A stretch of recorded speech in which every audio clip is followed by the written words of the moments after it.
Con Giuseppe Tagliapietra, portiere della seconda squadra dell'Hockey Breganze, a commentare questo avvincente e agguerrito derby terminato sul punteggio di 6-5 in favore della formazione di casa. Un tuo giudizio sulla partita, Giuseppe? È stata una partita che è molto tesa sin dall'inizio e abbiamo sentito non tanto la pressione ma tanto il fatto che per noi è una partita importante, dovevamo rifarci dall'andata che avevamo perso in casa del Montecchio e per noi era una partita determinante perché vincere oggi significava salvarsi matematicamente, che era il nostro obiettivo stagionale, e ora siamo più tranquilli.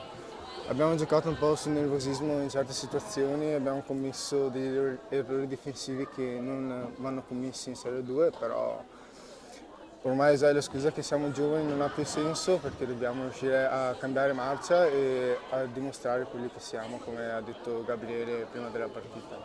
Beh, in questo senso è apprezzabile la gestione nel finale, eravate in superiorità numerica, non avete rischiato nulla, avete mantenuto il possesso palla fino alla fine, con questo dimostrando maturità, anche se poi c'è stata quella leggera incomprensione che ha fruttato, mi sembra, il quinto gol di Giuliani.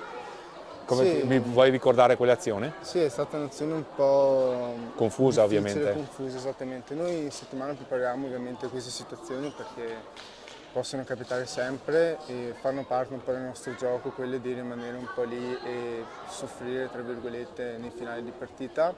Forse dobbiamo ancora migliorare sul fatto che siamo troppo frettolosi in certe situazioni, abbiamo la paura di perdere la palla quando in realtà ce l'abbiamo noi, dobbiamo riuscire a gestirla con più tranquillità e a farla girare meglio e a portarla nei punti morti della pista, evitando di perderla e farci prendere in contropiede in questi ultimi minuti.